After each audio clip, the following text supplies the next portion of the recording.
In the year 1971, the Pakistani army perpetrated widespread violation of human rights in East Pakistan, with the support of some political and religious peoples.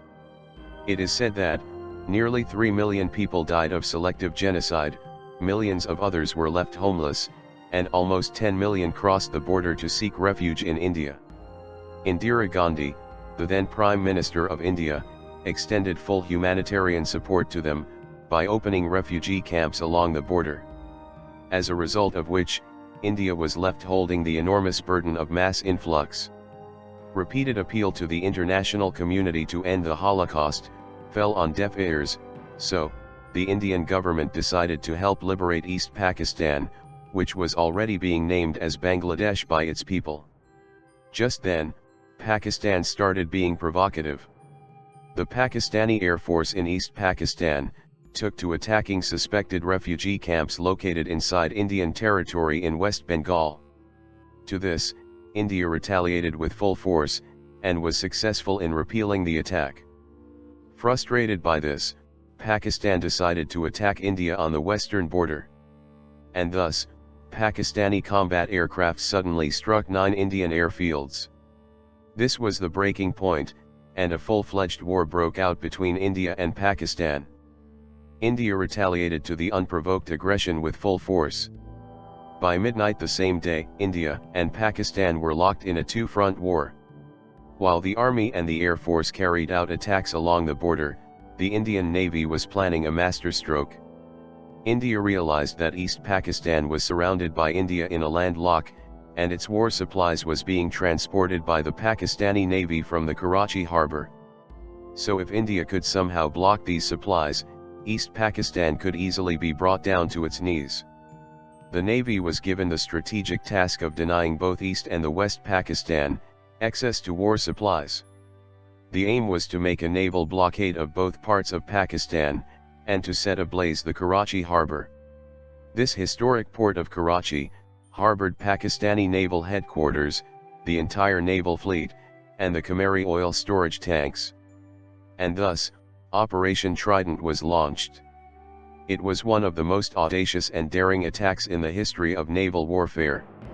As planned, on December 4, 1971, the Indian Naval Strike Group reached 250 nautical miles south, off the coast of Karachi, and maintained its position during the day, outside the surveillance range of Pakistan. As Pakistan did not possess night bombing capabilities, it was planned that the attack would take place in the night. At 10:30 p.m., Indian missiles aimed at Pakistani battleships, Khmer oil storage tanks, and Karachi harbor were fired. Indian missiles started brutally destroying its targets one after another. This sudden attack took Pakistan by surprise and they didn't know how to react. As a result of which, around 500 Pakistani sailors died, and 4 Pakistani battleships were sunk, but unfortunately, one of the Indian missile misfired, and the Khmer oil storage tanks were only partially destroyed. Nevertheless, the Indian strike group returned without a scratch or casualties, which made Operation Trident one of the most successful operations in modern naval history. To commemorate this victory, the Indian Navy proudly celebrates this day, as Navy Day on December 4 every year. Shocked at this, Pakistan scrambled whatever was left at the Karachi harbor, and decided to launch a retaliatory attack on India. Little did they know Indians had already anticipated this move, and were in turn planning a counter-attack.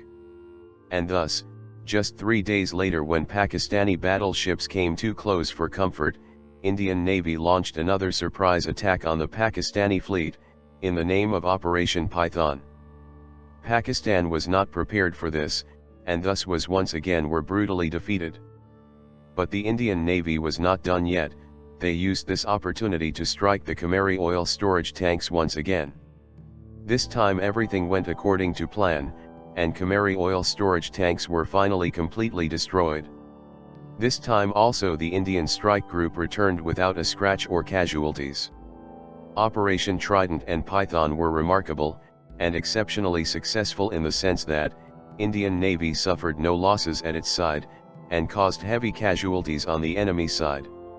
The operation was considered to be one of the most successful in modern naval history. These attacks isolated East Pakistan and crippled the economy of West Pakistan, and thus played a decisive role in the victory of India in the 1971 Indo-Pak War. I hope you enjoyed watching this video. Do check out our other videos as well. Links to a few are on your screen. Please subscribe and do not forget to hit the like button. See you in another video. Thanks for watching.